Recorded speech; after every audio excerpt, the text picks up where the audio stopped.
This is the Work Smart Hypnosis podcast, session number 200. Adam Eason on Hypnotic Evidence. Welcome to the Work Smart Hypnosis podcast with Jason Linett, your professional resource for hypnosis training and outstanding business success. Here's your host, Jason Linett. Break out the party balloons. It's Jason Linett here, and here we go. This is episode number 200 of the Work Smart Hypnosis podcast. Several years in the making, and making the decision on this one to actually share the stage with somebody that I've been wanting to have on this program for quite some time. And if you go into the show notes over at worksmarthypnosis.com, the show notes attached to this episode, we're going to link over to when Adam had me on his podcast several years ago, and we've been back and forth for years, finally getting to meet in person at the 2018 UK Hypnosis Conference. And there's a big sort of reason as to why I'm positioning Adam here on episode number 200, which we find ourselves all in a rather interesting point in time in this hypnotic profession. A point in time, at least for me personally, that timing-wise, this episode is coming out the Thursday before my book, Work Smart Business, launches. And yes, this episode could have been entirely self-promotion in terms of that upcoming project, which of course you can head over to worksmartbusiness.com to learn all about that. Of course you can. But really to look at the state of things in terms of this profession, and I'd kind of put things in a metaphor, as we often do, in part of this introduction, that I left the career in theater about 10 years ago, a little over 10 years ago at this point. And yes, there was some overlap where I was doing hypnosis part-time, working with clients, traveling the country, doing school programs. And there came a point in time of realizing, oh, damn, I'm actually doing better off with the part-time job than the full-time job, and burning out beautifully with the full-time job. So time to move on. I want to talk about the theater environment for a brief moment here, which is that, and this perhaps is not just a theater thing, let's call it a organizational thing, something that often nonprofits work with. My wife worked in development and nonprofit arts for several years as well, and just kind of an across-the-board thing that you start to notice. And the nickname for this is what's called founder syndrome. That it comes down to the idea that perhaps in an arts company, maybe here is the artistic director who founded the company many years ago, and here we go 40, 50 years later, and is still operating under the same values, under the same goals. And while the membership may have grown over the years, the attendance at the events may have grown, something is still kind of stagnant. And it's where I can name theater companies that I worked with in the old career that, not because I worked there, no, but theater companies that now no longer exist. And it's because even as I was there, I mean, as an intern, looking around and going, wow, your advertising still looks like the 1980s. You're still communicating with the world around you as if it's the 70s. And it's really that lesson that what got you started is not necessarily the thing that's going to move you forward. Now, of course, be grateful of the experiences that you've had. And as a personal note, I went through an extremely dismissive time frame in my life of looking at the fact that I had majored in theater in college, and then the time I spent in that career, and almost trying to erase it and disconnect from it until realizing, okay, this whole systematic way that I look at my business and how I work with my clients and how I organize my life, that's something that career helped to refine. So, soft skills, something to be gained from it. But we find ourselves at this bit of a renaissance in the profession where there were some, let's call it out, big names that used to be the dominant voice that now just don't quite fit in anymore because they're out there preaching this is the one thing that works and that's the way it has to be. And meanwhile, the thousands of everybody else has clearly seen otherwise. Organizations where attendance is dropping because, well, this is the way we've always done it. And clearly, no, it's not anymore. So to look at this nature of, even as we progress as the individual, I was just wrapped up yesterday, Work Smart Hypnosis Live training. And of course, learn more at worksmarthypnosislive.com. Hey, you brought it up. So looking at it from, here's a student of mine that I offer that those people who have gone through the class are able to come back at no extra charge, provided it's my own hosted event. And here's a student who came into the class once again, and I'm able to highlight to him, hey, this part's different. Here's a new segment. I've combined these two pieces together because this is how I've been workshopping with my clients. And also remind me, please, to grab my video camera. In fact, these new modules are already inside of hypnoticworkers.com. So to look at that progression, I can think of times where years ago, and maybe I have a mindset at times too, as I like to say, nerd out over certain things in the profession. Many years ago, I brought Roy Hunter into town to do parts therapy and a regression training. And someone in the local community goes, "Oh yeah, I took that class years ago with someone else. I don't need to come to that." And I'm there looking at it going, "Sweet, you're going to do 2 days of parts therapy? Oh man, that's going to be awesome." And someone else is going, "How are you going to get 2 days out of that?" Well, he did. It's a great workshop. So again, looking at it from that progression, how do we get better at it? How do we challenge that model? And to highlight back to Adam Eason here, he talks about publishing a book, which is now still out there, yet it's got a lot of themes that he doesn't quite believe in anymore. In the writing of Work Smart Business, kind of driving myself to unpack, okay, so I started this whole Work Smart idea back in like 2012, 2013, and having to really define what the hell did I mean by that in the first place. And, through the writing of that book and the revisions of it, the line from the writer, director, producer, Judd Apatow, that writing is rewriting, really became a lesson. And even having to challenge my own definitions in terms of how we measure success in business, how we measure success with our clients, and looking at it from that unique perspective that here I am as a hypnotist, and why should other people outside of this category listen to what I've got to say? So again, positioning, here we are with episode number 200 of this series, a series that quite honestly evolved over time. I don't tend to use the word interview anymore. These are conversations, and at times it's a real give and take and a sharing of ideas. And even Adam and I in this dialogue get on topics about how do we respectfully disagree with certain themes in order to move things forward. Even he at one point saying, yeah, there's someone who's said they wouldn't have me on their podcast because I'm going to say they might be wrong. Which again, we should be open to that idea that the infomercial line, there's got to be a better way. Continue to improve that model, challenge what's working, and find those ways to level up your game year after year. So a little bit longer of a preamble this week as part of the festivities of episode number 200. Though I challenge you, look at your belief systems at this moment. Look at what you'd say, what's working. Look at where the information comes from. And I mean, at one point, there was a moment where I put this program on hiatus because I had published an episode that was not what I wanted this program to be. And that episode is still out there. It's not the one that I recently deleted because the person I had interviewed turned out to be fabricating the backstory. That's a whole other story. Ask me privately. But again, there's a point in time of going, no, let's sit down. Let's have a real conversation.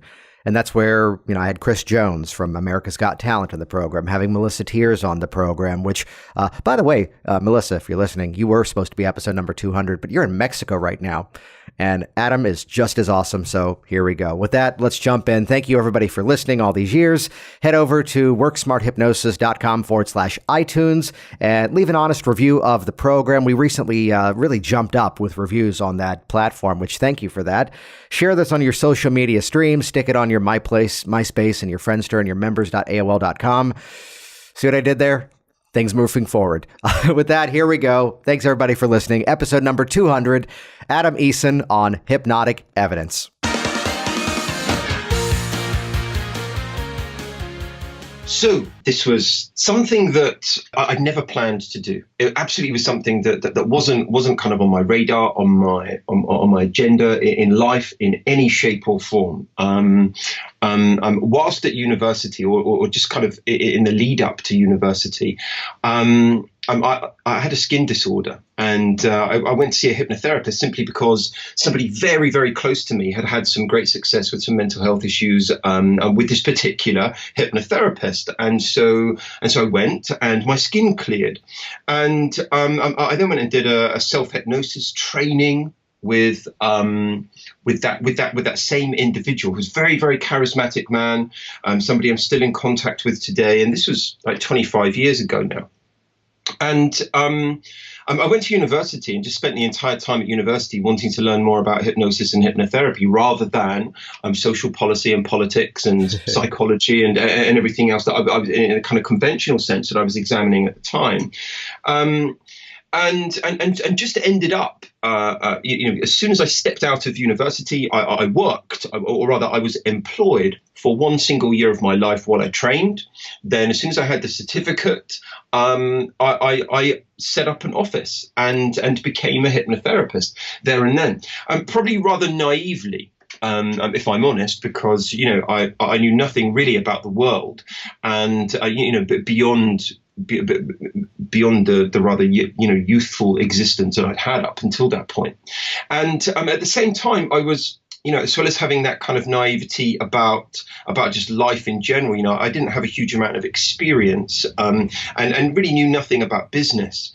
And spent a couple of years sort of just about getting by, but getting into a bit of debt, and really struggling as a hypnotherapist. And I had a couple of sort of pivotal experiences in those first 5 years, where one which involved a guy over there in the US, a man called Kevin Hogan, who very kindly mentored me at the embryonic stages of my career and helped me get out of debt and just kind of develop my business a little bit. We used to use MSN Messenger in those old days, Nice. when everything cost 2p and was made of wood. I'm back in those kind of olden times, and he used to say to me, look, do the stuff that I recommend. If you don't do it, don't bother getting back to me, kind of thing. And he was incredibly insightful, and it was revelatory for me. And a few years later, I worked with a man and did some professional development, studying with a man called Donald Robertson, who just kind of transformed the way I thought, made me start adhering to some kind of critical thinking, made me start examining evidence-based approaches, and basically led to me rejecting virtually everything I had done up until that point, and really kind of like shedding a thick skin, and really just kind of transforming everything that I did. And I went in a very particular direction, and that led me and continues to lead me and drive me today. So basically, in the process of developing my business, I wrote a book. Thanks to Kevin and Kevin's kind of drive and guidance. Today, however, I'm rather embarrassed by that particular book, because it was built on very flawed concepts, or concepts that I consider to be flawed today, with a real kind of absence of evidence to support it.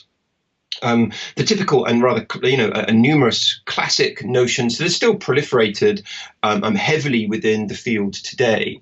But the book itself, thanks to an Amazon, old school Amazon promo that we did back then with a bunch of marketers, people like Joe Vitale and Kevin Hogan, people with really big lists, Jeffrey Gitomer, for example, that had really big lists in those days, helped promote my book, and it got to #1 at Amazon. And because it had done so well commercially, it meant that it had a lot of close scrutiny in those early days. And I received a bunch of messages from people just kind of questioning some of the central tenets of the book. And the more I explored some of the things that they were saying, I was offended, is the correct word to use. How dare somebody question the central premise of my book? Yeah. And I was offended, and so I went off to seek some defense of my point, and recognized there was just this massive vacuum with regards to defending the central tenet of the book, this notion of a subconscious mind and hypnosis being an altered state of consciousness. And I really struggled to support it.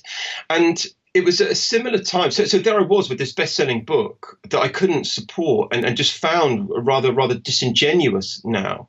And then met, like I said, Donald Robertson, and started to become very interested in exploring the evidence base. That's kind of led me in a very different direction. And in those early days, I found it quite difficult to be really staunch, evidence-based, to be a real strong proponent of non-state socio-cognitive perspectives, for example.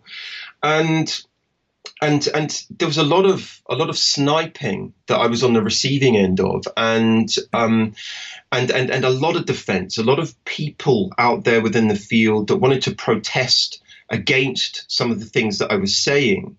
And gradually over the years, I think that has softened as my stance, and as my approach to the way in which I'm able to structure my argument has become more sophisticated over the years. And yeah, that's kind of, some broad strokes with regards to the sort of direction and journey that I've been on, if you like. I think these days where I'm at is, kind of fighting a sort of pseudo cult of anti-intellectualism and what I would consider to be ignorance within the field of hypnotherapy which I think there is a lot of.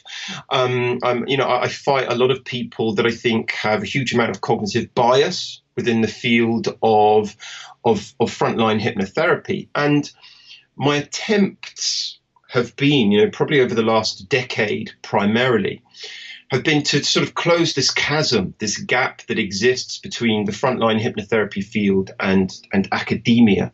And I have a lot of close friends in academia, a lot of really well-known academics within the field of hypnosis and hypnotherapy research, university professors and prominent researchers, and making the frontline hypnotherapy field aware of them and them aware of the frontline hypnotherapy field has been kind of a little bit of a driving force of mine, for example, in more recent times, and looking to promote critical thinking and having people question what it is they're being taught, and having people think that, just because they have invested in a particular thought process and a particular school of thought, that perhaps they don't need to be entrenched in that so dogmatically. Right, and this is one of those topics that's part of why I invited you on here, about looking at concepts that we would hold on to. And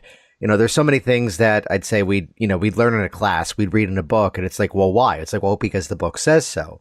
Well, because step 4 of the 6-step process says I should be doing this, and here's why.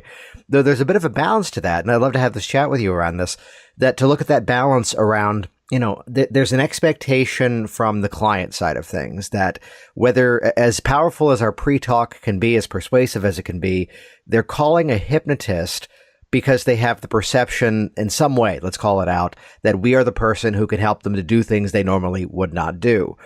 And I'd give a simple reference that, we can unpack any single technique, and inside of that technique, there's a lot of other things that are going on. So by a simple example, let's take EFT. And there's a sequence of EFT I may sometimes use with my clients that, yes, here's the air quotations, there may be something going on in terms of an energy system of the body.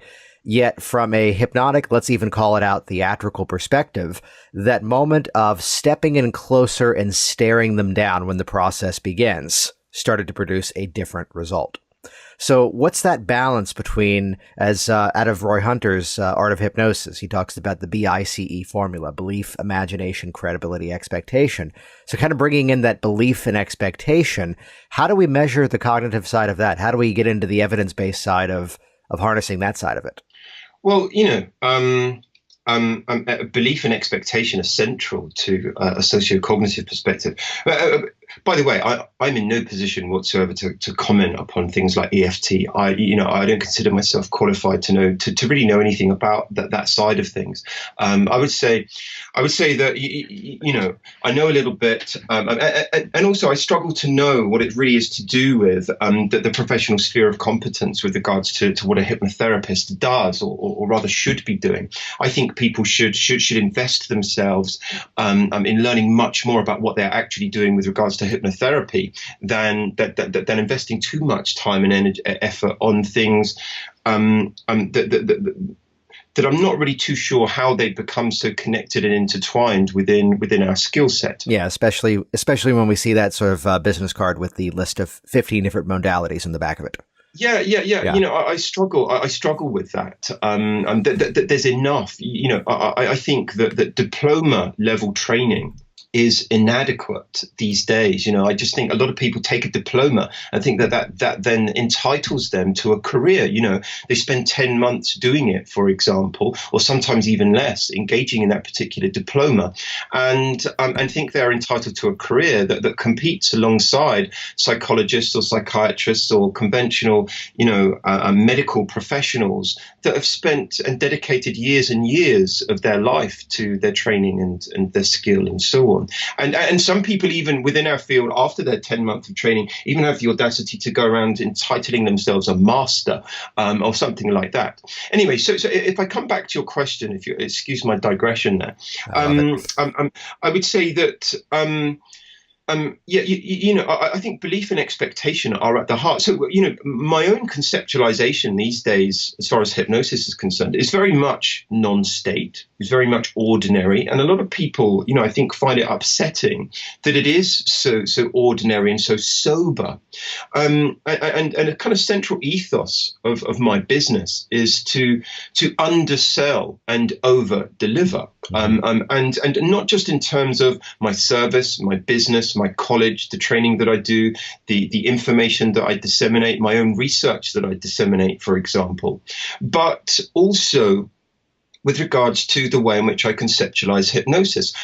I really object to people conceptualizing it as magic in the first instance. I would rather undersell and describe it as something very sober, a cognitive skill, for example. And part of that skill is really about sort of marshalling, corralling a number of modulating factors that are grounded in really good psychological science. So teaching someone to adopt a very particular mindset that becomes a cognitive skill equates to hypnosis. Now, I've used a lot of multi-syllabic words in there, but I'm not going to use the same kind of language with my clients. So I'm assuming that your audience are of a highbrow nature and know what it is that I'm talking about here. Yes. And so within my explanation to the client, I'll be conceptualizing hypnosis in terms that it's a skill that requires them to adopt a very particular mindset that advances their receptivity and their suggestibility. I also, this will be a sort of digression. I don't know if we'll get the opportunity to talk about any of my research while we're speaking today, but I also think that self-hypnosis goes before hetero-hypnosis rather than the other way round. So for me, teaching self-hypnosis is the kind of primary driver within therapy is important to me, and my research tends to support that, and that's the reason that I live by that. But when we're conceptualizing hypnosis as this particular mindset, therefore I want to speak to people about creating expectation. It's a cognitive skill, and so if I want to talk to them about creating a certain degree of expectation, creating a certain amount of almost like self-deception, for want of a better expression, whereby, when we talk about volition in terms of classic suggestion effects, that people can apply some volition in order to create it and create the effect, but then convince themselves that they did it, that it happened or it occurred non-volitionally, for example. Which I may be getting ahead of you on this one, but that's kind of the nature of what their problem already is. Yeah, absolutely. Absolutely. Yeah. There's that self-deception of, I can't stop this thing, and yet, yes, you could, and I'm going to help you find ways where you can do it on your own. Yeah, precisely. And so, so at the heart of a lot of my work is always this a kind of secondary goal and aim is always going to be to create self-efficacy. For your listeners that are not fully aware or fully versed on the notion of self-efficacy, it's something that has a really strong evidence base. It was developed by Albert Bandura in the 70s, 80s, and 90s. And went something along the line. It started off in sports psychology and then has kind of moved into therapeutic fields and all kinds of things. It's this notion that the more you believe in your ability to do something, the more your actual ability to do that thing is raised, and your belief and your confidence in your ability to do that thing basically creates this kind of cycle, this virtuous cycle whereby you become better at it. So within a therapy room, if the client begins to see some results and develops a belief in their ability to get better, thus their actual ability to get better begins to raise and increase. So for me, a natural way to be able to do that is to give people evidence of what they're doing and what they're capable of doing within the self-hypnosis forum. That the evidence tends to suggest. I keep referring to the evidence tends to suggest, and I would just kind of contextualize that a little bit. That's not just a kind of lame, vacuous expression. This is me leaning in on, I published the first ever meta-analysis and literature, systematic literature review to feature in a peer-reviewed academic journal on clinical applications of self-hypnosis, for example. So when I'm kind of referring to the evidence, I'm talking about studies like that. If any of your listeners want to tap me up and request a copy of that, I'm permitted to do so if they request it. I can't just go around giving it away because it's copyrighted to the journal. But so within the evidence tends to suggest, therefore, that self-efficacy is a kind of inherent byproduct, or it's inherent or a byproduct of the self-hypnosis skills that individual is developing, which is a really lovely thing to do with anybody. That even before we've kind of rolled our sleeves up and got into the therapy, they're already feeling very capable and very, very able of doing a number of really cool things.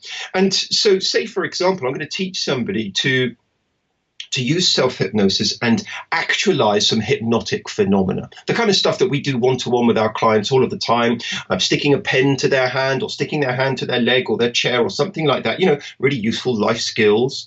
And I explain this to them. And this is coming back to your point about, where we can also now start to conceptualize the problem in similar terms, the therapeutic problem in similar terms to the way in which we're conceptualizing hypnosis. So if they turn around and they say to me, yeah, but Adam, it's quite difficult for me to imagine a pen is stuck to my hand because I know it's not really. That makes a lot of sense for anybody to say that, because I know it's not really. My first response is, well, that's what the hypnotic mindset that I'm teaching you to do is about, to create a little bit of self-deception.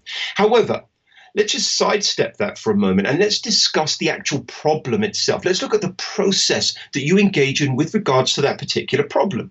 So say, for example, the problem is, this client has a phobia of dogs, for example. So they're now walking through a field. They're walking through a field or a park, and 100 meters away, there's somebody walking a dog that's on a lead. And it's a Chihuahua, sort of half actual dog, half mouse is being walked over in the corner of the field. Now, for this person to be walking 100 meters away and now to suddenly start experiencing fear, they're doing the negative self-hypnosis process. That is, they have invested belief, expectation, elements of non-volition within the response. They're kind of expecting a response to happen. They are imagining, potential negative outcomes. They're doing virtually everything that I'm asking them to do. They're investing belief, investing expectation, engaging their imagination, creating a sense of non-volition about it, which is exactly the same formula that I'm asking them to apply with regards to their self-hypnosis. So when they say to me, yeah, it's hard to imagine the pen being stuck to my hand, I'll say to them, but you know what, you're already doing this so beautifully and automatically already. The exact same formula is being done at the heart of the problem. So even though I rather kind of glibly and jokingly say, you're going to be learning these kind of these really useful life skills like sticking a pen to your hand, I always imagine my clients getting home after that kind of orientation session with me and the husband or wife saying, how'd you get on with the hypnotherapist, dear? How are you getting on with the hypnotherapist for your depression? And he says, great, thanks. I learned how to stick a pen to my hand. And husband and wife just is thinking, what on earth have we invested in here? So even though I joke about that and about the potential usefulness of it, the point is that that's a massive thing to actually be able to do. First of all, in terms of the kind of byproduct of self-efficacy that I mentioned earlier, but also with regards to this notion of teaching oneself the mechanisms, the process by how to create convincing change, how to manage one's reality, how to corral and control and be responsible for one's own reality, which I really rather love. Right. And I love that perspective that, we can look at that same model and there's some who would make use of hypnotic phenomenon, but it's that intention of making sure the client is aware that they're the one making that happen. As my characterization is not to go into the, I am the Almighty Hypnotist and I command thine arm not to bend. No, it's instead that, you're the one that's making this happen. And if you can do this, you can also now fill in the blank of the change. Yeah, exactly. I'm there, and I think one of the and this is the reason that that I feel so strongly about a lot of the kind of received wisdom, and that I lecture quite heavily on a lot of the received wisdom that is taught at diploma level, that the mind is, simplistically divided into a conscious and an unconscious, and that's how it works. For example, that hypnosis is about trance and trance states, for example, which is very often walks hand in hand with this idea of a kind of almighty benevolent force of some kind, whether that is an unconscious mind or a therapist developing those kinds of notions. Do you think it's sorry to jump in there, but do you think it's an issue of needing new words, new terminologies, or is it a matter of redefining the original terms? Because it's where I openly will talk about trance with my clients, yet I say the definition is actually very simple. It's where internal focus carries more meaning than external reality. So your task is to sit there comfortably on an airplane, and that's all you have to do. And that's the external reality. Yet the internal perception is that I'm terrified we're all going to crash and die. So even though you consciously know this one is not true, the internal trance state is something else. And to quote the popular line, instead, this is a process of helping you to learn how you can trade that trance out for something more effective for you. Sure. When you look at, if we just take the word trance, for example, and the notion of trance, when you're looking at definitions, it typically is referring to mental states in which the person is unaware or apparently unaware of the environment, and it's very often characterized by a loss of voluntary movement, a lack of sensitivity to external stimuli. Some of which I think you're potentially kind of alluding to there. I think, however, that's potentially a little bit misleading, and I don't think things need to be redefined. To come back to your original question, I don't think things need to be redefined necessarily, because there's enough definition out there. There's enough academic material and stuff out there. I just think we need to be more thorough in order that we arrive at our own definitions. So, for example,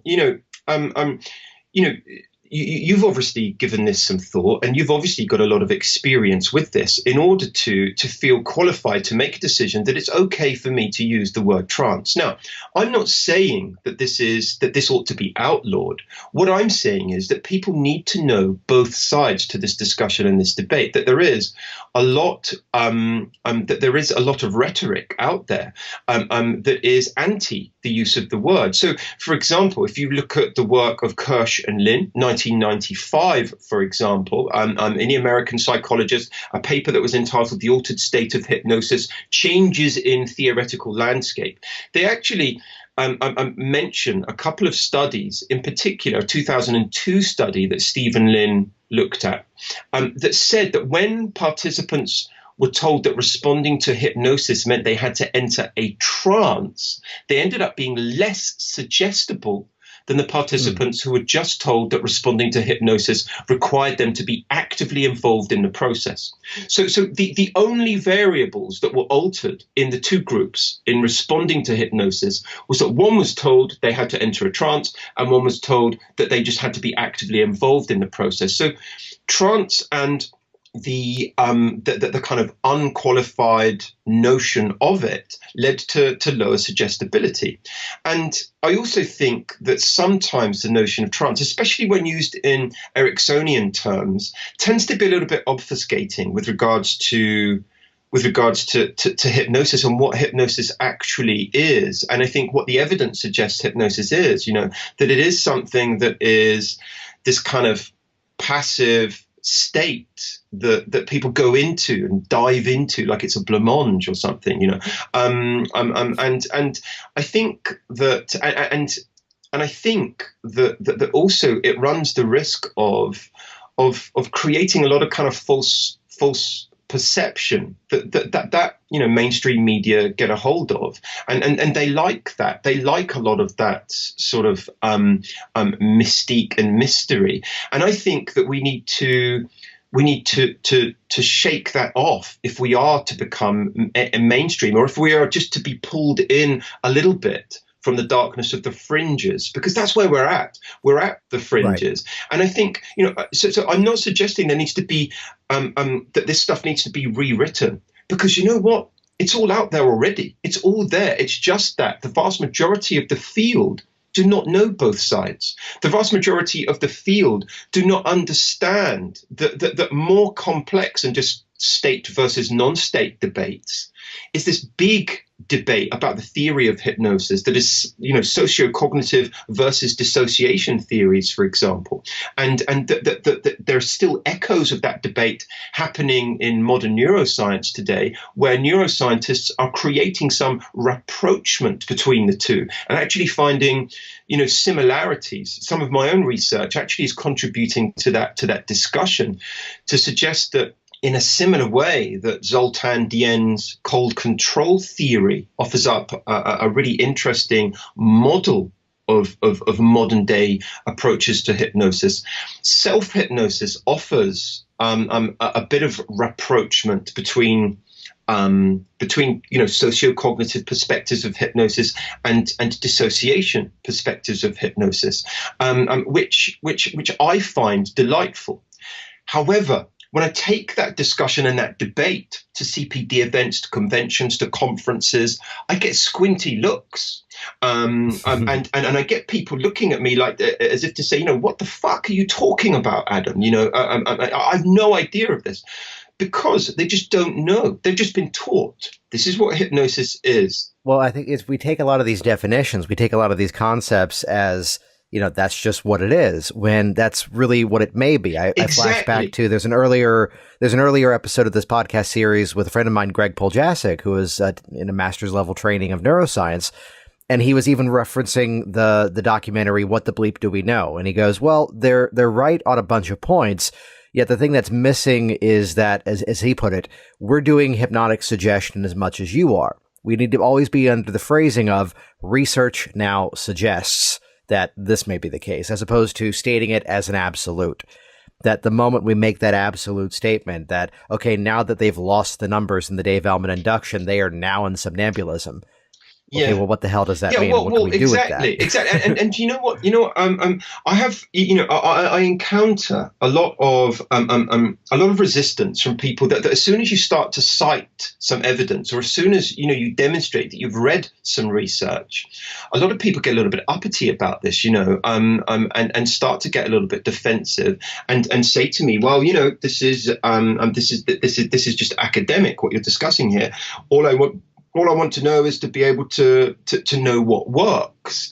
And first of all, the science side of things is not about saying I am correct. It's about saying that given the evidence, the most responsible decision we can make currently is ABC.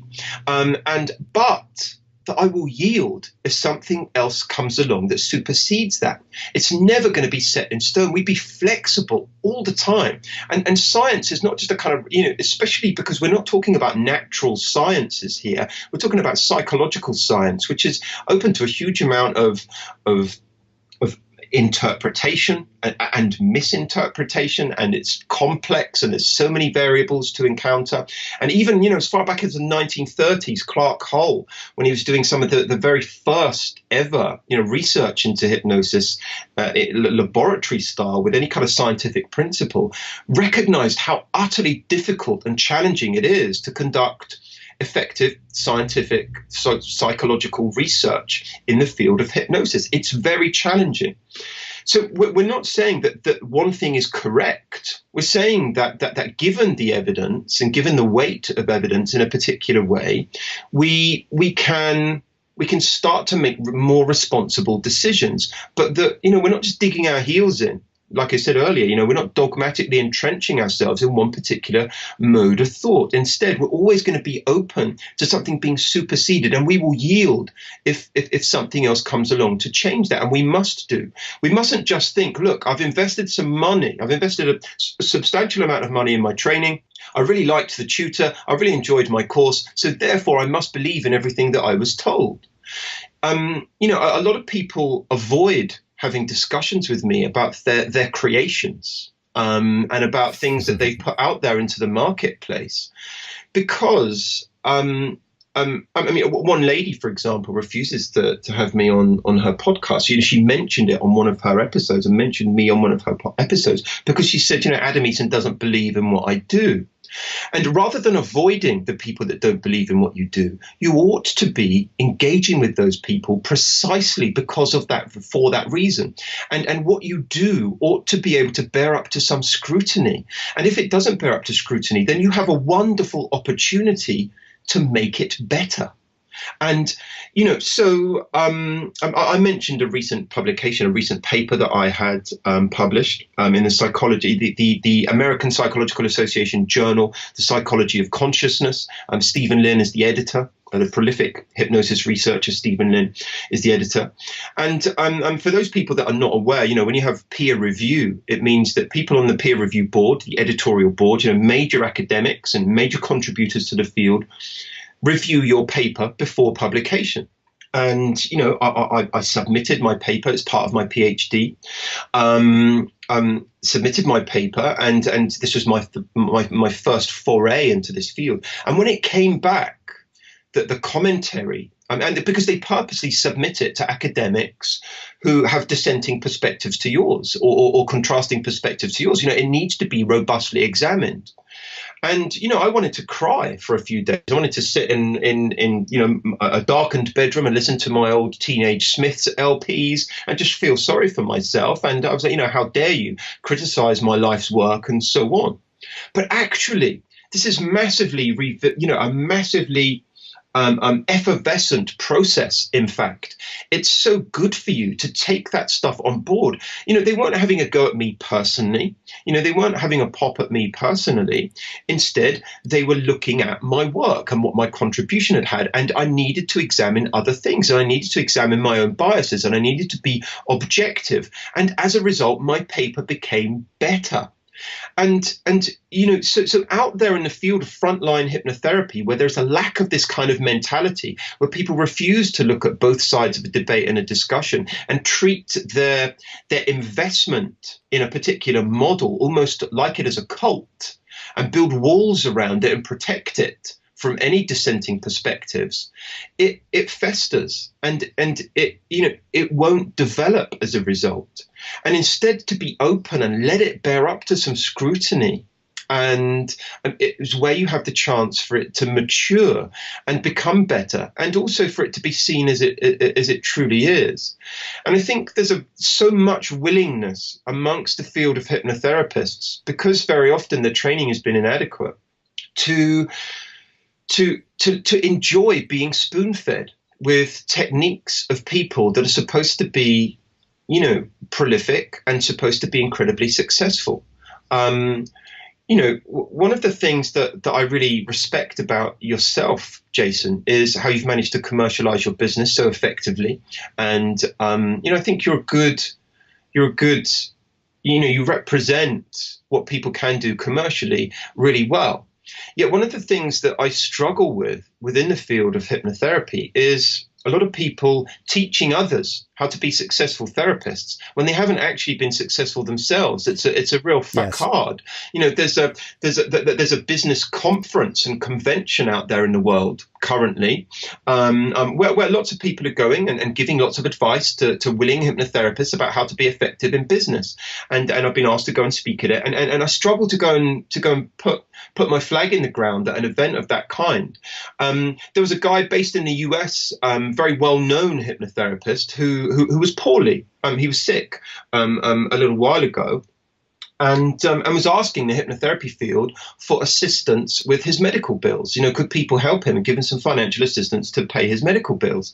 And yet, a year or so later, he was running workshops and giving advice to other people about how to run an effective hypnotherapy business. And I just struggle with that. And I think this is synonymous with this idea of people also teaching certain methods and methodologies within the hypnotherapy field that perhaps are untried and untested, but are the individual's own creation.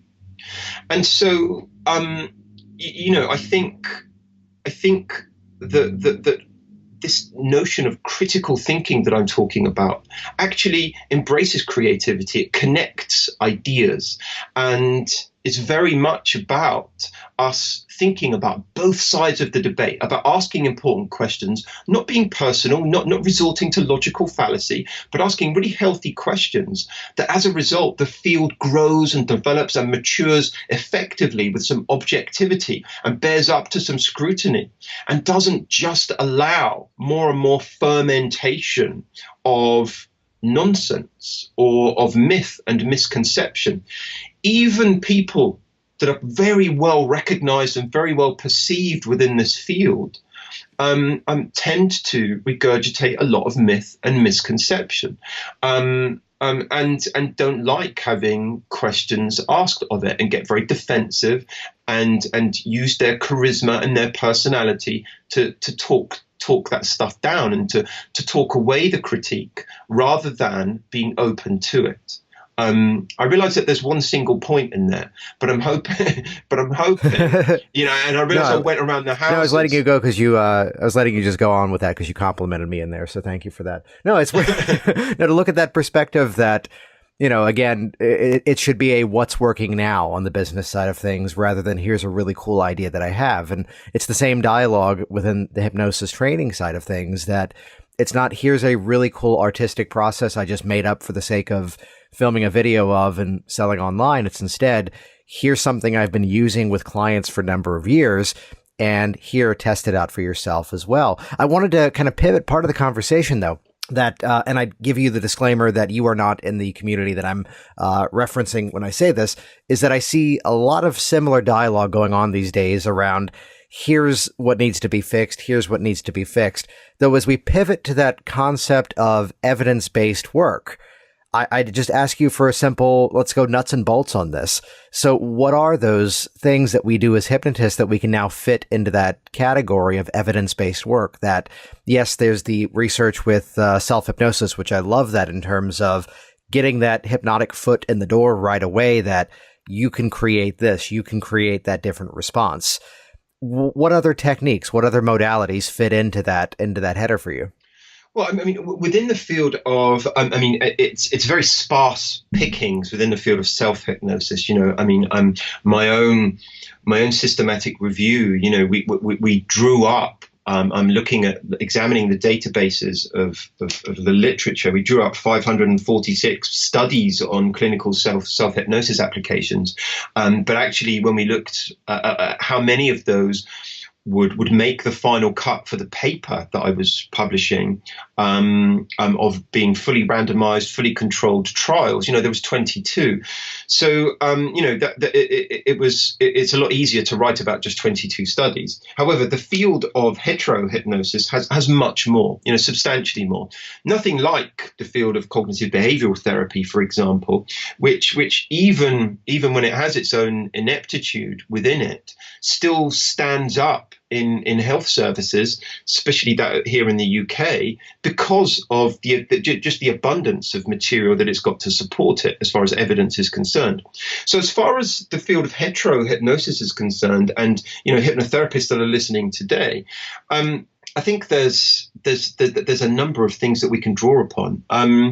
If you Google my name, Adam Eason, empirical EST, empirically supported treatment, you'll find I've disseminated a couple of papers out there that show a lot of kind of key findings from the research that can be supported. So, for example, I think one particular and major major finding that there's kind of got a second wind, if you like, currently, especially here in Europe, is the fact that people don't have to be zonked out to be hypnotized. So hypnosis and relaxation are not correlated. They're not correlated. They're not dependent upon each other. So one of my books, for example, is Hypnosis for Running. I spent a number of years being an endurance athlete and ran 100-mile non-stop running events using self-hypnosis. And I was not physically relaxed during that time. I was not able to lie down, pop on some whale music and throw a crochet blanket over myself in order to do self-hypnosis. I had to be doing it on the go.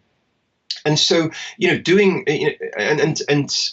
this is great news for our anxiety clients, by the way, because when someone has anxiety, very often they find it, inherently difficult to relax. And if you then say to them, okay, sit down and relax, start relaxing your arms, now start relaxing this, now start relaxing this, they might think, well, hang on, I've got anxiety. One of the problems I have is that I cannot relax. And here you are asking me to relax in order to get better. So it's a real breath of fresh air to say to those people, you don't have to relax at all. You just need to adopt this particular mindset. Hypnosis and relaxation are not correlated.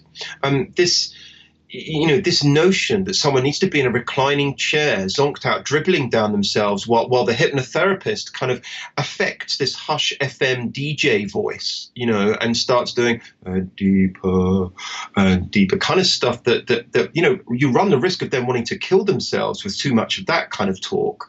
As far as I'm concerned, it can be upbeat, it can be alert. Eva Banyai back in the 70s and then in the 90s did some really impressive research, like I said, with Ernest Hilgard in the 70s and by herself in the 1990s, whereby they used stationary bicycles and people were being hypnotized whilst pedaling bicycles. And they were still just as responsive to the people that were being zonked out. And that were deeply, profoundly relaxed. And it was shown that their metabolism was stoked. There was no way they could possibly be classed as being physically relaxed, yet they were very, very responsive to hypnosis nonetheless.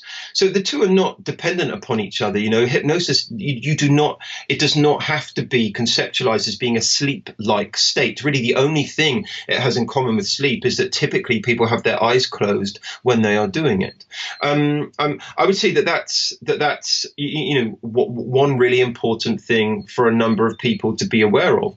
For people also to be aware of the research and the evidence that kind of defies a lot of myths about it being an altered state of consciousness, which I think is that notion is not very portable.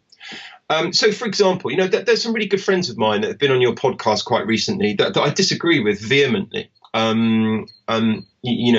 James Brown's a really good friend of mine, but I disagreed with most of the stuff that he said on your show here. Freddie Jacquin is a really good friend of mine, and I disagreed with a couple of the central tenets of what he was speaking about, this notion everything is trance, everything is hypnosis, and that people live these, as Walensky would say, live these everyday trances, and then what we're doing is just kind of deepening that within the session. I don't think that what people refer to as everyday trances are actually what hetero hypnosis is. It's something very different. Well, do you think we can draw correlations as by way of metaphor to say, well, it's kind of like that, the same way? I mean, I'd use the classic phrasing that, not that it's highway hypnosis, but the same way you're driving somewhere and thinking about everything other than driving is similar to those moments where you're reaching for that cigarette because that's what you've always done. Yeah. So it's not necessarily say this is, but instead to say this is like. Yeah. I get that. Which in many ways are aiming to sort of demonize a process, or just put it into terms that they can go, okay, I can see how this is kind of like that. Which, on a similar note, back to the point around, you can make that pen stick to your hand, which it can't, yet you accepted a series of suggestions by way of, I'm very open with the term of psychological influence because we're always doing it on ourselves. So I think the issue is to say, again, back to like the what the bleep clip, The challenge is to say this is versus this is like. Yeah. I think what you've just said there makes a lot of sense. Certainly for myself, I use a lot of cultural references. I'm a big fan of sci-fi. I'm a big fan of certain sports and things like that I'll draw upon certain references as what Michael Yapko refers to as response sets. As a means of seeding an idea before you're then delivering it.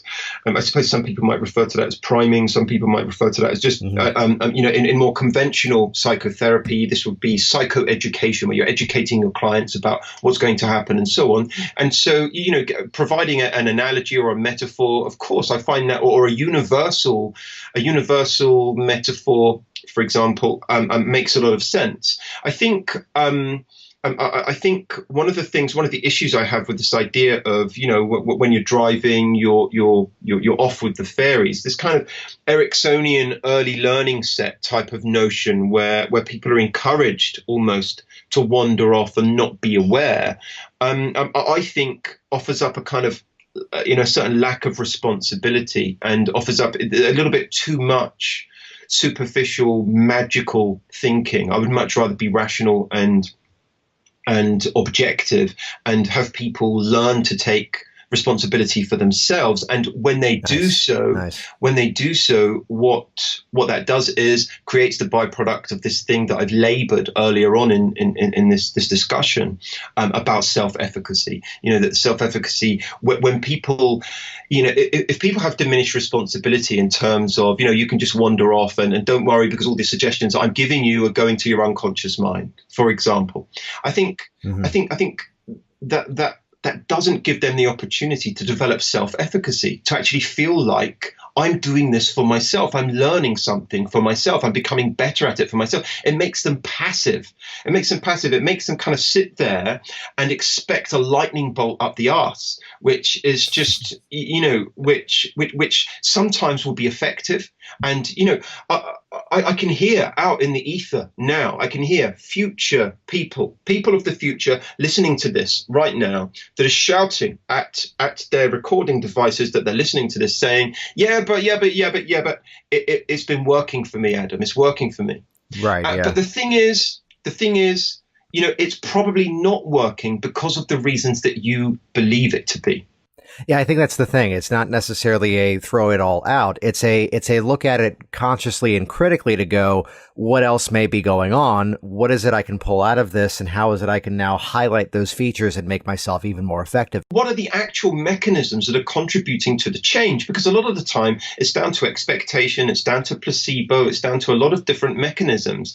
A lot of those mechanisms exist, when you've got a good working alliance, when you've got a good degree of expectation, especially if somebody's been recommended or referred to you by another successful client, when they've invested themselves financially and they've invested their time in what you're doing, those things, you've not had to actually apply yourself in any way for any of those things. But that person now is primed for success. With a really good therapeutic alliance between you and that client, the chances are you should be able to go up to the drawer, pull out a wet fish, slap them across the head with it. and if you are believing in it enough, it ought to work. Hang on 10 seconds here, and I just registered wetfishhypnosis.com, so we're good. Okay, now go on. I think you'll find that wetfishhypnosis.co.uk has already been bought. Damn it. But but this is so therefore, we ought to be recognizing, well, what is it? And so lots of people, I kind of alluded to this earlier on. And funnily enough, I'm just in the process of, I spoke about this at the UK Hypnosis Convention, this idea that, but, as long as it works, Adam, why are you getting your knickers in a twist, as long as it works? But that mindset, as long as it works mindset, keeps us absolutely in the dark ages, because what's happening with this as long as it works mentality is that The history of medicine is filled with treatments that have worked effectively for millions of people. I mentioned at the UK Hypnosis Convention in my lecture this year, I mentioned a wonderful historical academic paper by a man called Honigfeld in 1964. And he was an early prolific author on the placebo effect, way back in the 1960s, when it was a relatively new topic to the field of research. And he highlighted loads and loads of things that have been used historically that have been effective. Oh, yeah. Like bloodletting, like leeches, like putrid meat, like human sweat, frog sperm, and I make a big play on this, crocodile dung. Crocodile dung was used as a contraceptive, And I made this, I made this joke that crocodiles are laughing at us human beings. They laugh because we've been using their dung as a medical treatment, but it was used successfully by thousands of people, and it worked. Who knows why, but it worked. Why don't we continue using crocodile dung today? And that is the exact same as long as it works attitude. That there are reasons that we do not rely purely on client testimonials when deciding clinical treatments. It's important we don't just continue to have a mindset of, as long as it works, does it matter how or why, Adam? I've got success. I don't need to know more than that. It's that kind of anti-intellectualism that's really common in the hypnotherapy field that would have, the crocodiles laughing at us for using their dung for contraception. Trials and evidence tends to ensure that everybody gets precisely the same in a standardized fashion. We get to inform and modernize our field and have more profound credibility. A really well-known NLP trainer said to me a short while ago, I use my computer each day. I don't know how it works. I use my brain each day. I don't need to know how it works. I know NLP works. I don't need to know how or why. And that's one of the reasons that NLP is not growing as a field beyond the cult-like status on the fringes of medicine. It's not making a more of a profound impact because of that kind of lazy anti-intellectual mindset. Irving Kirsch, for example, tested the fast phobia cure. Okay, now I'm going to ostracize myself to everybody, all of your listeners now who use the fast phobia cure. But in a laboratory setting, in a clinical setting, they could not replicate the results. And it's very testable, the fast phobia cure. Yet there are NLP practitioners and trainers all around the world getting major results with regards to this.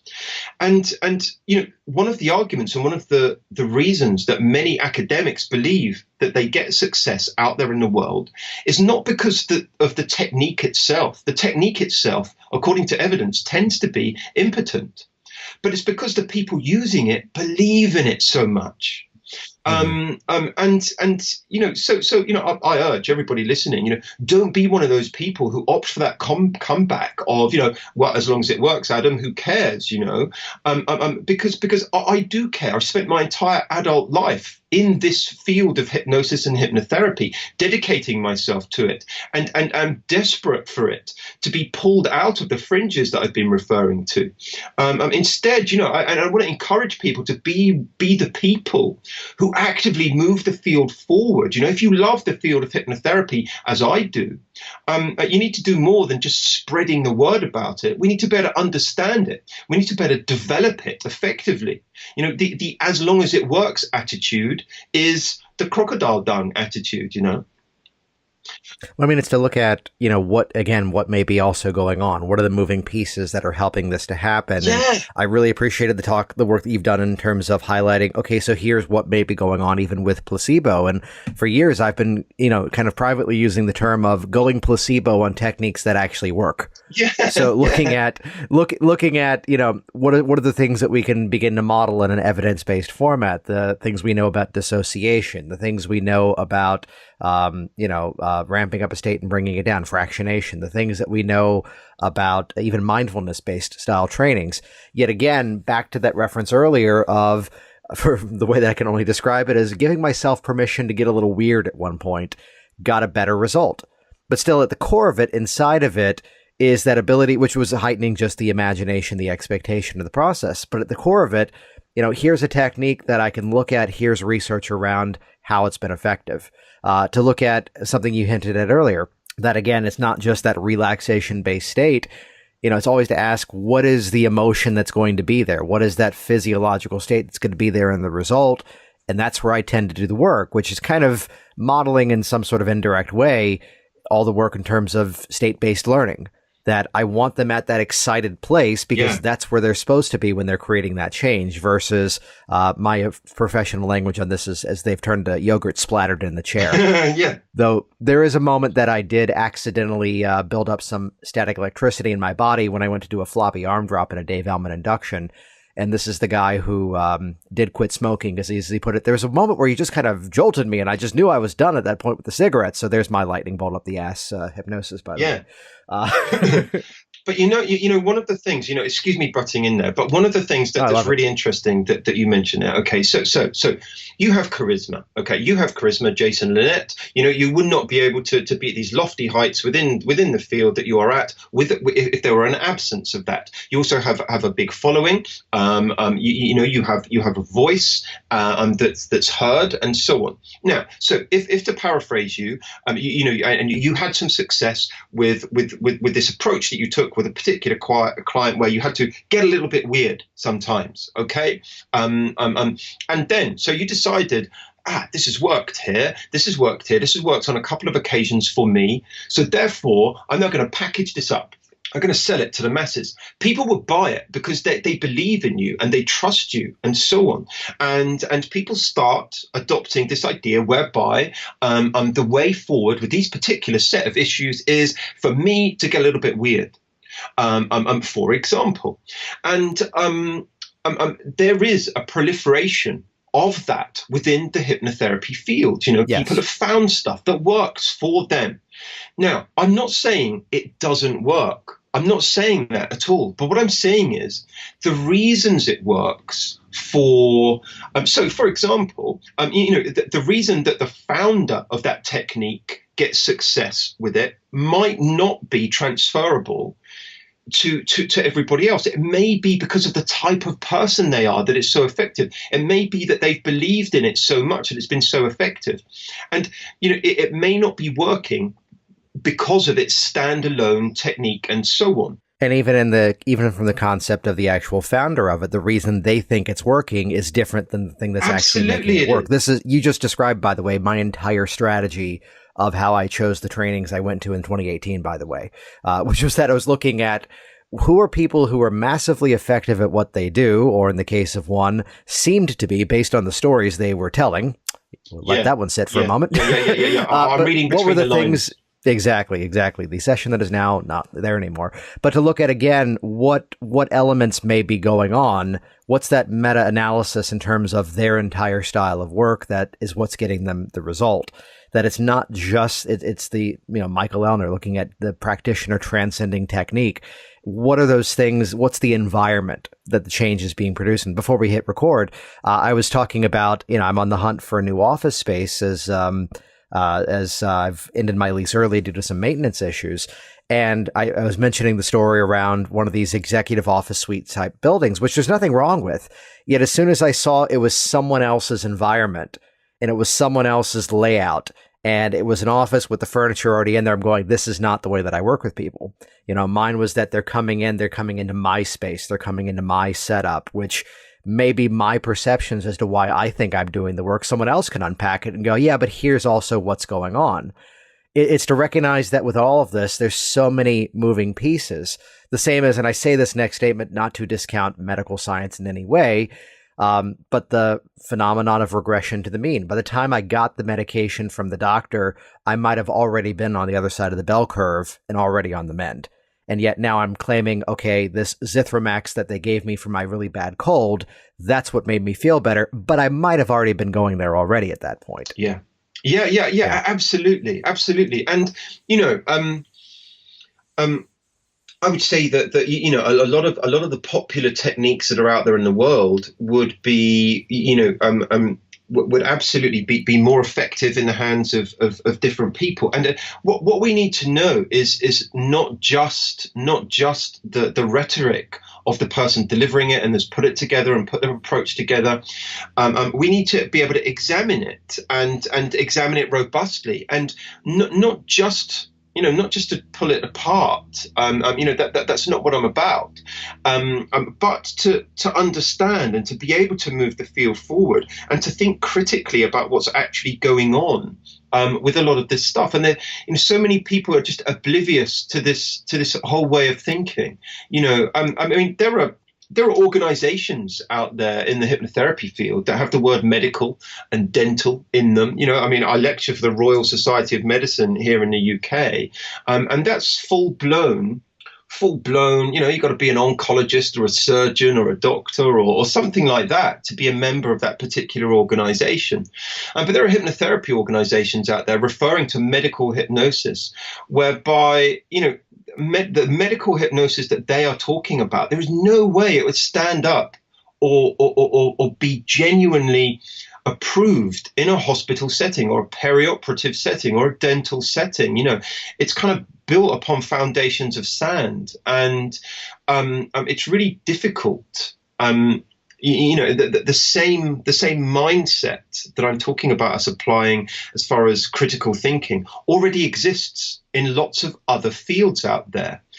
So it already exists in the vast majority of medical fields and so on. And so when we then, or a hypnotherapist then equipped with their 10-month training course, for example, suddenly starts or seeks to develop relationships or to put the word out there with conventional medicine will apply some scrutiny to what it is that person is suggesting. And it's very hard to get over those boundaries that they put up unless you know the right questions to ask, unless you know the right evidence to draw upon, unless you've got a much more robust education and an ability to think critically. And that means that we've got to subject ourselves to some scrutiny and not just be filled up with Dunning-Kruger type delusion, where we believe we're better than we are all of the time and that we are a full-blown panacea to the world. Instead, we've got to recognize our fallibilities and do what we can to recognize the deficits within our knowledge, within our skills, and to build upon that and develop it and be humble enough that when confronted with the medical fraternity, we're able to recognize our own inconsistencies or our own weaknesses, but also then more credibly be able to promote our strengths. It's really difficult. It's really difficult out there when there is such an absence of the critical thinking and of the real kind of adherence. I'm not suggesting that people have to adhere to evidence-based in terms of let's all do standardized protocols all of the time. But that we're able to let the evidence inform what we do. Inform what we do. I use lots of stuff that doesn't have direct evidence to support it. It's more likely to have evidence-based principles that support it. But I use lots of stuff which doesn't. But the evidence is informing the vast majority of what I do. And then, I can layer on some artistic or creative elements of myself and so on. I know, for example, James Brown talks a great deal in one of your earlier episodes about that. He thought, hypnosis is much more about being an artist. And I disagree. I think there's huge value in standardized protocols that have been robustly examined, and that the artistry comes secondary and is layered on afterwards once you've taken a responsible decision afterwards. Because somebody like him who's a performer can afford to be artistic, but somebody who's earning their living as a full-blown, full-time hypnotherapist, for example, doesn't just want to be winging it all of the time. We want to be making responsible decisions on, for the best of our clients. And therefore, we want to be making a responsible decision first and then allow some artistry. Plus, how do you teach artistry? It's kind of intangible. You can teach the standardized stuff, teach people then to be themselves and to be a good person that means well and has, genuine good intent, and let that kind of artistry happen in the way that's right for them. What I love about that is it's actually giving that next step, that rather than just tear it down, it's instead I put it in the description of to work with intention, to work with purpose, to put meaning behind what we do beyond just, well, it just works, or because that's the training that I've come from. And it's from there, I mean, to use a simple example, and this is not referencing, and it's where I hear a lot of the tearing down of protocol. And yet really we're not a community anymore that's pushing protocol as much as it used to. That's kind of a dialogue that's kind of fallen away around you have to do this exact 5-step process, otherwise you're not going to get results. That's kind of had its own renaissance away from that, and the popularity of that style of work is falling away. But instead, to look at, okay, so here's at least a good logical reason why we're doing it in this order, and we found this to be effective. And let's just make up an example for the critical thinking here. Here's an 8-phase weight loss program. And the 4th phase is now that the nutrition's in order, now we can move on to exercise. But here comes the artistry. And this is a client I've had several times over. She's the fitness instructor who is exercising 5 times a day because she's running the class. Yeah, right. Do we have to enhance her exercise? No. Now we have a good, logical, evidence-based reason because the evidence is already there. She's actually doing the exercise. But instead, what else needs to be addressed? And now we can artistically modify based on that individual and the interaction versus, no, but my book says on the 4th session, we need to motivate exercise. Yeah. No, we can now make that, we can make that logical, educated choice rather than just, no, but the book says. Yeah. Spot on. You know, you've made the point. You've made my point beautifully and put it in far easier to understand terms, Jason. Thank you. Oh, thank you. Yeah. You know, I agree. I have nothing. I have nothing more to add to what you said there. So, where can people learn about more of your work online? How can they find you? So, people want to go learn about me. You know, as far as hypnosis and hypnotherapy is concerned, find my college. You know, I'm on all social media, so you can find me on my groups on Facebook and Twitter and so on. But my college, the Anglo-European College of Therapeutic Hypnosis here in the UK, is aecollegeofhypnosis.uk, just .uk, not .co.uk. And you know, even if you're based a long way away, as Jason is while we're talking, I have lots of online courses and online training. I really champion the hypnosis geek. You know, I champion the idea of us becoming hypnosis geeks. And if you want to learn how to become a real, you know, highbrow, cerebral-based hypnosis geek, then we've got loads of online programs and memberships wherever you're based in the world to be able to come and do that. So and there's a 5-day free trial of our members area. Excuse the plug. Oh, this is all about that. This is the time. Yeah. So with my main members area, there's a 5-day free trial where you can just come and have a look, you know, at all my diploma courses, my advanced diploma courses, my cognitive behavioral courses, my science of self-hypnosis, everything, loads of lectures, specialist lectures I give around the world at different conferences and conventions, all in there. There's like, you know, several hundred hours of you know, geek love to be had in there. Nice. And this is not a hypnosis podcast that pretends other hypnosis podcasts don't exist. So talk for a moment about Hypnosis Weekly. Yeah, well, you know, I have Hypnosis Weekly. You know, one of the things, I'm guessing you find this as well, Jason, one of the things,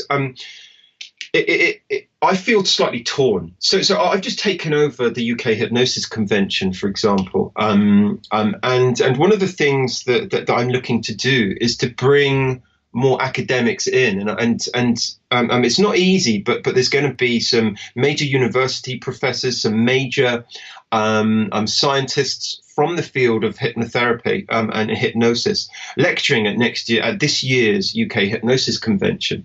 And so one of the things that I've found to be a real struggle when I started my podcast was people bickering and fighting in forums. And I wanted to say, hey, look, we can all be tolerant of each other.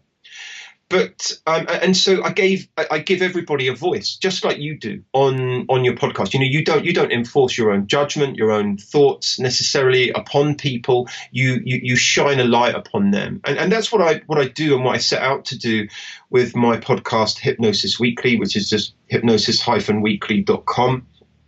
And so, I have people on there, we interview them, then we talk about a specialist subject. Jason, yourself, you were on an earlier edition of that, a couple of years ago now. And, I really like it. One of the challenges I have as well, though, is that, lots of the stuff that I've been complaining about today, I hope people don't think that I'm just a whinger and a whiner. I'm very proactive with regards to looking to raise the game as far as this field is concerned as well. I don't just whinge. One of the challenges that I have is that some of the lack of critical thinking exists with some of my guests, and they say some things that I'm thinking to myself, whoa, that's nonsense. But I give them the voice. And that's where the kind of cognitive dissonance lies, and where I feel kind of tugged, because I want people to have a voice. I want people to be able to discuss what they do. But if I just interrogated them and attempted to go in hard on lots of what they said, no one would ever come on it. No one would ever come back on the show. I'd never be able to entice anybody to come and speak on it. Although I'd share something that I've actually never talked about here on the podcast, that if you look back, there were a few episodes where I was being, I wouldn't phrase it this way officially, but I'd phrase it as I was being polite and just letting the person talk early on. Yeah. And there was one episode or two that I had released that I was listening to going, I don't agree with that. I don't believe that at all. I don't think that's the best way to work. And I think you're basing that on out-of-date thinking. And I was kind of punishing myself for not actually engaging in a conversation. Yeah. And that's where I took about a 1 or 2 month hiatus from the program. And then it came back, and that's where it really found its footing as, this more long form conversation where sometimes we're talking as much as each other, where sometimes it's a real dialogue, and it's where there's no, I say this after I've now done about 25 podcast recordings in the launching of my book coming out of, there's some programs I've been on that I can tell, okay, they have very much a formula. They sent me the questions in advance, and I knew how to talk about myself in a way to help, their program, of course, and promote their service, and also promote my book too. But recognizing that what we needed was, the real conversation, as opposed to, moments where I can agree with the guest, or moments where the guest can very politely call me out on something, and we can have that chat. And like you mentioned, we leave and these people are still our friends. Yeah. That it's not this, I'm never talking to this person again because they said something different than what I believe. I thirst for that moment of going, tell me I'm wrong. Yeah. Tell me that this. My favorite moment with a student was someone who took a class with me in like 2013. And I put the offer out to my students to say, you can always reattend at no extra charge. And he took it again in 2017. And he goes, hey, it's a very different class. I'm going, yeah, I figured this stuff out better now. Yeah. Come back again in 4 years and I'll be, have different opinions on things. Yeah. So I love that. So there's that. Yeah, you're right. There is that place of letting people have their voice. Yet it's again where my own program had a bit of a renaissance of just saying, let's just have a conversation. Let's just talk about this, rather than just saying, here's your microphone, I'll see you in an hour. Yeah.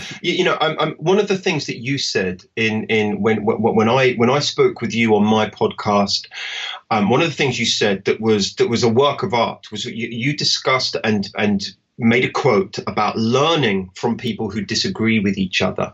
Which it turns out, by the way, we've all been crediting Michael Elner for that. And it turns out Michael Elner stole that from Scott Sandland. Right. And these are all... Yeah. So that's really officially now a Scott Sandland statement. Great. But yeah, learning from people who disagree with each other. You mentioned that on the show. And I ended up writing an article, and it formed the basis of part of the keynote presentation that I gave at the UK Hypnosis Convention back in 2016, which was about what we can learn from feuding hypnotists, because there have been some very classic feuds throughout academic history, for example. It was a really lovely thing. And so I mentioned earlier, there's lots of people that I have massive friendships with, that I have great respect for, but that perhaps, I don't agree with wholeheartedly. And so, rather than suddenly than changing anything massively on the podcast. I went and started just foaming at the mouth and frothing at the mouth about these things on my YouTube channel. So I kind of go there and there's just me. I don't mention any names. I just talk about the things and talk about and look to kind of break down some myths and misconceptions and introduce the science. And that's kind of where I wax a little bit more lyrical about what's close to my heart. Excellent. Adam, this has been fantastic. Yeah, thank you so much, Jason. It's been a real pleasure. I love what you do, and a massive success to you with your future projects. Some exciting stuff I know you have coming up. Hey, it's Jason here once again, and as always, thank you so much for leaving your reviews online, subscribing as well to Adam Eason's Hypnosis Weekly podcast, and once again, head over to worksmartbusiness.com, be a part of the Work Smart Business book launch. Also as well, I mentioned it earlier, Hypnotic Workers. Yes, I do Work Smart Hypnosis Live, which is the live training event, yet Workers is a bit more themed for those people who have already been trained in hypnosis, and perhaps you're not quite getting the exact results that you'd want, and you'd like to learn systems to, well, systematize how you address your work and how to build that confidence, that creativity, and your flexibility in your process. There are full change protocols. There are full client sessions demoed, and you can join Hypnotic Workers for as little as $47 a month. So check that out, hypnoticworkers.com. Grab the book at worksmartbusiness.com and keep hypnosis awesome. Thanks. Thanks for listening to the Work Smart Hypnosis podcast at worksmarthypnosis.com. Hey, it's Jason here, and reading is lame and videos are awesome. So do this right now. Go ahead and click subscribe right here inside of this video, and that will link you to my YouTube channel, and you will be the first to find out as new information is shared here online. Click subscribe now. Stay in touch. I look forward to hearing of your success very soon.